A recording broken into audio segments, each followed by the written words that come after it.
मित्रों, हमने इस चैनल पर प्रसारित धारावाहिक लाल किले की दर्द भरी दास्तान एवं दिल्ली सल्तनत की दर्द भरी दास्तान की कड़ियों की पूरी स्क्रिप्ट भारत का इतिहास .com नामक वेबसाइट पर उपलब्ध करवाई हैं, जहां से आप इन्हें निःशुल्क पढ़ सकते हैं।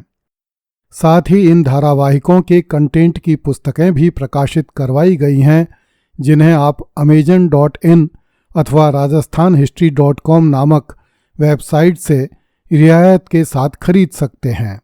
धन्यवाद। पिछली कड़ी में हमने चर्चा की थी कि मिर्जा हकीम खां के निमंत्रण पर उसका चाचा मिर्जा सुलेमान बदख्शां से सेना लेकर काबुल आया तथा शाह अबुल मुवाली को परास्त करके काबुल को मुक्त करवा लिया। मिर्जा हकीम खां के आदेश से शाह अबुल मुवाली का गला दबाकर उसकी हत्या कर दी गई। इसके बाद मिर्जा सुलेमान ने काबुल के शासन में अपनी इच्छा अनुसार परिवर्तन किए। उसने काबुल का 3/4 भाग अपने साथ आए बदख्शां के अमीरों में बांट दिया तथा अपने एक विश्वस्त अमीर उमेद अली को मिर्जा हकीम खां का वकील मुतलक अर्थात प्रधानमंत्री नियुक्त कर दिया। अबुल फजल ने लिखा है कि मिर्जा सुलेमान ने काबुल की सबसे अच्छी ज़मीनें अपने पास जागीर के रूप में रख लीं तथा मिर्जा हकीम खां एवं काबुल के अमीरों को निचले दर्जे की ज़मीनें प्रदान कीं। मिर्जा सुलेमान ने मिर्जा हकीम की पढ़ाई के लिए कुछ योग्य शिक्षकों को नियुक्त किया। उसने अपनी एक पुत्री को बदख्शां से काबुल बुलवा लिया तथा उसका विवाह मिर्जा हकीम खां के साथ कर दिया। मिर्जा सुलेमान समझता था कि इन उपायों से वह काबुल को हमेशा के लिए अपने अधीन कर लेगा, किंतु उसका यह सोचना गलत था।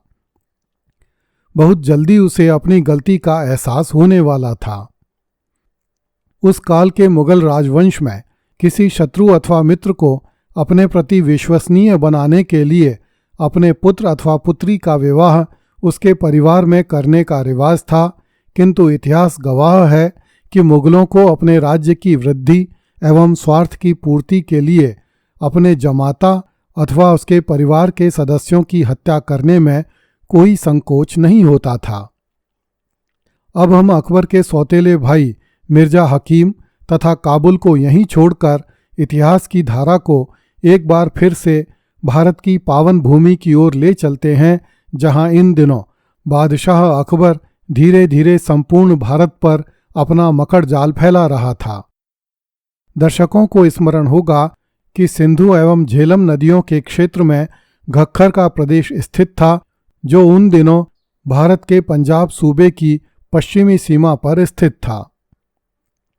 इस समय तक अकबर की गतिविधियां दिल्ली, आगरा एवं मालवा की तरफ अधिक हो गई थीं। इसलिए घक्कर के शासक सुल्तान आदम ने स्वयं को स्वतंत्र कर लिया, जो हुमायूं के समय से मुगलों के अधीन था। अकबर ने सारंग खां को गखड़ों पर हमला करने भेजा। उसने सुल्तान आदम के भाई कमाल खां को पकड़कर बंदी बना लिया, किंतु वह सुल्तान आदम को परास्त नहीं कर सका। इस पर सलीम खां को गखर पर आक्रमण करने भेजा गया, किंतु उसे भी सफलता नहीं मिली। अकबर के आदेश से सुल्तान आदम के भाई कमाल खां को पकड़कर ग्वालियर के दुर्ग में बंद कर दिया गया। अकबर के अमीर सलीम खां के आदेश से ग्वालियर दुर्ग की जेल के नीचे सुरंग खोदकर उसमें बारूद भरकर जलाया गया, ताकि जेल में बंद समस्त कैदियों को एक साथ मारा जा सके। अबुल फजल ने लिखा है कि बड़ी जोर का धमाका हुआ और जेल की दीवारें हवा में उड़ गईं।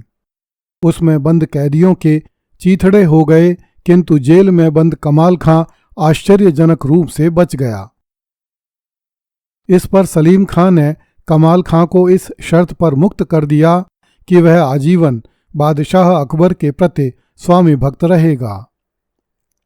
बादशाह अकबर ने कमाल खां को लखनऊ की तरफ आक्रमण करने तथा वहां के बागियों को दबाने के आदेश दिए। जब कमाल खां ने लखनऊ की तरफ की बहुत सी जमीन जीतकर मुगल सल्तनत में शामिल कर दी, तो बादशाह अकबर कमाल खां से बड़ा प्रसन्न हुआ। उसने कमाल खां को अच्छा पद प्रदान कर दिया। कमाल खां ने दरबारियों के माध्यम से बादशाह से निवेदन करवाया कि मेरे चाचा सुल्तान आदम ने मेरी पैतृक भूमि दबा ली है, इसलिए बादशाह मुझे सुल्तान आदम से वह भूमि वापस दिलवा दे। इस पर अकबर ने पंजाब के समस्त जागीरदारों, सूबेदारों एवं अमीरों को एक बार फिर से आदेश दिए कि वे गख्खर प्रदेश पर हमला करें तथा गख्खर प्रदेश के 2 हिस्से करें। एक हिस्सा सुल्तान आदम तथा उसके पुत्र लश्करी को दे दिया जाए तथा दूसरा हिस्सा कमाल खां को दे दिया जाए।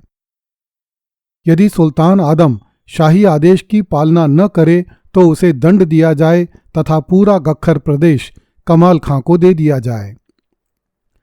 सुल्तान आदम पहले भी मुगलों से टक्कर ले चुका था, इसलिए उसने इस बार भी शाही सेनाओं का सामना किया, किंतु हिलाल के पास हुए युद्ध में सुल्तान आदम बुरी तरह परास्त होकर पकड़ा गया और उसका पुत्र लश्करी कश्मीर की तरफ पहाड़ों में भाग गया। कुछ दिनों बाद मुगल सेना ने लश्करी को भी पकड़ लिया। बादशाह के आदेश से सुल्तान आदम तथा उसका पुत्र लश्करी कमाल खां को सुपुर्द कर दिए गए। कमाल खां ने लश्करी को मरवा दिया तथा अपने भाई सुल्तान आदम को मृत्यु पर्यंत जेल में बंद करके रखा। कमाल खां ने कभी स्वप्न में भी अपने ऐसे अभ्युदय की कल्पना नहीं की होगी, किंतु भाग्य के बल पर वह मृत्यु के मुख से निकलकर गख्खर प्रदेश का स्वामी बन गया। दर्शकों को स्मरण होगा कि कमाल खां का कोई पूर्वज बाबर का निकट संबंधी था। इस कारण यह परिवार पिछली 3 पीढ़ियों से मुगलों के प्रति निष्ठा रखता आया था। स्वयं सुल्तान आदम ने भी उसी निष्ठा का विचार करके विद्रोही शहजादे कामरान को पकड़कर हुमायूं के सुपुर्द किया था और सुल्तान आदम ने दिल्ली में हुमायूं के समक्ष उपस्थित होकर निष्ठा प्रकट की थी। किंतु गख्खरों की आपसी लड़ाई ने सुल्तान आदम को गख्खर के शासक की गद्दी से उतारकर जीवन भर के लिए जेल में पहुंचा दिया था। गख्खर प्रदेश में शांति स्थापित कर लेना अकबर की बहुत बड़ी सफलता थी, क्योंकि यदि उसे भविष्य में काबुल के लिए कोई अभियान करना पड़ता तो उसकी सेनाओं को गख्खर प्रदेश से होकर गुजरना पड़ता। यदि सुल्तान आदम गख्खर प्रदेश का शासक बना रहता तो अकबर के भविष्य में होने वाले काबुल अभियान खटाई में पड़ जाते।